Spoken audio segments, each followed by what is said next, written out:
welcome to another episode of Hot Dog Telepathy's Short Stories. Sit back, relax, and enjoy.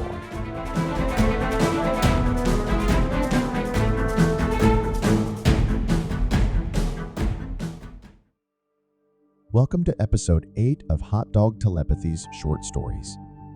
I am your host, Hot Dog Telepathy, and I will be sharing another short story written just for you.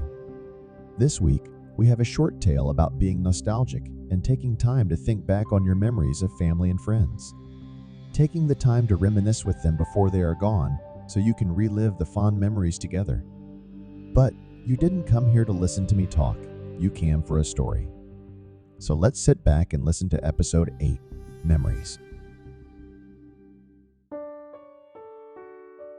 Standing on the second or third step on the pull-down ladder, I opened the trapdoor to the attic and poked my head into the dusty old storage space. I pulled on the string that dangled just above my head, and the darkness was blinked away as the fluorescent light came to life. I haven't been in here for years. Actually, to be honest, I haven't been in here for decades. Now that the room was well lit, I proceeded up the ladder and clambered into the storage space. Boxes of all sizes were stacked in any available spot, some sealed with tape, others with string. Some just sat there with the top slightly ajar, asking to be opened and their contents inspected.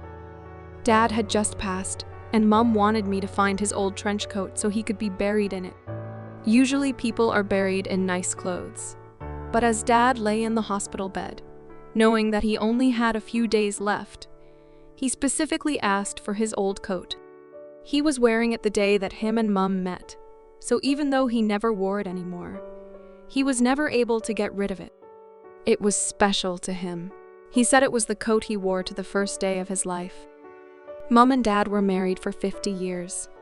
They met in their 20s but waited till they turned 30 before getting hitched, as Dad called it. I had been married for only 4 years before my husband left me. According to the note he left, he wanted something new. He was tired of the same old life and same daily routine, so he decided the best bet was to just move on. Leave me and our son and just disappear. I can only assume he had been thinking about it for a while, because it was only about a month after he left that the divorce papers arrived.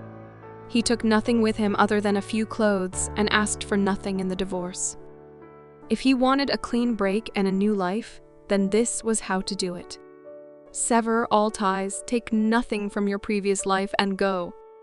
I was so angry with how he left, and so angry that in the divorce, he specifically gave up all custody and visitation rights to our son.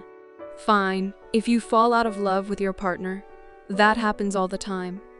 But to split from your son like that is just reprehensible.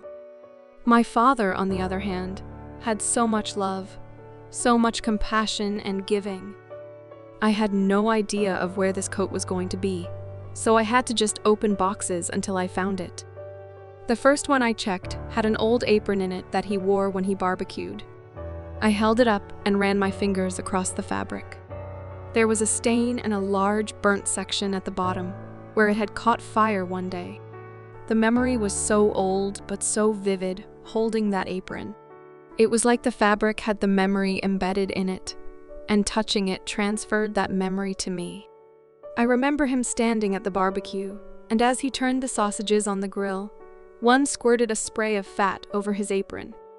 He jumped back as the spray hit him. "That's why you wear an apron, kids," he laughed. Just then, another spray of fat squirted out of the barbecue, but this one caught alight and sprayed fire onto his already oily apron. Needless to say, it caught fire too. He quickly extinguished it and kept on cooking, and he kept on wearing his burnt apron for years after, because, according to him, it was a great story to tell. Everyone was welcome in our home. There was many occasions when I was young that there would be a new face at our table for dinner. My brother and I would bring a friend home from school to study or just to play, and they were always invited to stay for dinner. Dad loved to cook, and food was how he showed his love. Family dinner on a weekend was always an amazing time. We rarely entered the kitchen when he was cooking. He had his plan for what was needed, and us helping was more of a hindrance than a help. I dug through the rest of the box but didn't find his coat, so moved on to one of the others. There was a box in the corner that caught my eye with my name on it. I had to know what was in there, so while I didn't expect to find Dad's coat, I did open it. The box was tied with a ribbon rather than string or tape, and my name was written on the side in Dad's handwriting. I lifted it onto the coffee table in the middle of the room, where there was more space, and sat down next to it. The ribbon was my favorite baby blue color, wide and carefully tied in a bow to seal the top of the box. I pulled carefully at the bow to release it, and as it came free, the top popped open. I opened the lid, and inside was a small blue and white knitted bear. I took it from the box and looked it over before instinctively placing it against my cheek. It smelled a little musty from being in the box for so long, but the warmth and comfort that came over me was overwhelming. My father told me that a friend of his had given it to me when I was born. She used to do handicrafts, and her favorite thing was knitting these small bears and selling them at the craft markets. From what I am told, she did a good trade and sold enough knitted toys to support herself and her sick mother. When I was born, she had given me the bear, and I had slept with it in my cot every night. When I moved to a bigger bed, it used to sit on my pillow, and at night, I would put it onto the shelf where it watched over me as I slept. As I grew up, I no longer wanted it on my bed, but it always remained on the shelf. Each time we moved, I made sure there was a spot for my little blue bear. He was always present. At some point, I must have just left him behind, but Mom and Dad must have packed it away for me, knowing that I would not want to lose it. I closed my eyes for a second as I felt the wool against my skin, and I started to cry. Dad was gone, and I was feeling a little lost. The bear brought back the childhood memories and the love that I had. I was so glad to have found him and wanted to tell Dad, but he wasn't there. It hurt so much, and I just sat there sobbing and clutching the bear so tightly, never wanting to let it go. I was snapped back to reality when I heard my mom call out to me. "How you doing up there?" she yelled. I wiped my tears and composed myself, calling back that I was still looking. I put the ribbon back on the box and placed my bear on the shelf to watch me while I searched the boxes. I opened the next box and poked around inside and found nothing of note. This continued for another half hour or so till I opened the box I needed. Folded neatly at the top of the box was the coat. I took it out and held it up to look at it fully. As I held it up, it was like Dad was there with me, his shape filling in the coat, as if he stood before me. Not the sickly shell that I had said goodbye to a few days ago in hospital, but the man he was as I was growing up. The man that I saw in photographs with my mother from when they were dating. It felt like the coat was him, and he was the coat. I put the coat on as if to be wrapped in his arms again as I had been in the past. I know he hadn't worn it in ages, but it still smelled like him, and I could feel him there. I pulled the coat closed around me and hugged myself in it as hard as I could, and whispered, "I love you, Dad." The tears welled again in my eyes as I closed the box and put it back on the stack, still wearing the coat. I took my bear down from his spot on the shelf and took a long last look at all the boxes of memories. I wanted to explore them all at length and revive each and every memory the boxes held safe. But that was for another time. I stepped back onto the ladder and turned off the light, closing the attic door to the memories again.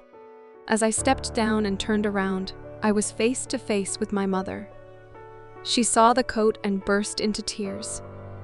I wrapped myself around her, embracing her with mine and my father's arms. A final hug from her husband. I don't know how long I held her, but it helped both of us more than either of us could admit. I handed her my blue bear, and she smiled for the first time in days as I took off the coat and folded it. She passed back the bear as I handed over the coat. She gave it another tight hug as we headed down the hall to the kitchen. At the funeral, I had my bear in my pocket as I said goodbye to Dad. He looked so peaceful in the casket dressed in his coat. the coat that he wore on the first day of his life, and the last. Thank you for joining me today, and I hope that you enjoyed this episode. I hope that these stories I present each week will give you some ideas for your own stories, or simply entertain you for just a few minutes while you listen. Until next time, stay connected with people around you, stay inspired, and keep embracing the power of storytelling. Thank you again for joining me today, and I'll catch you in the next episode of Hot Dog Telepathy's Short Stories.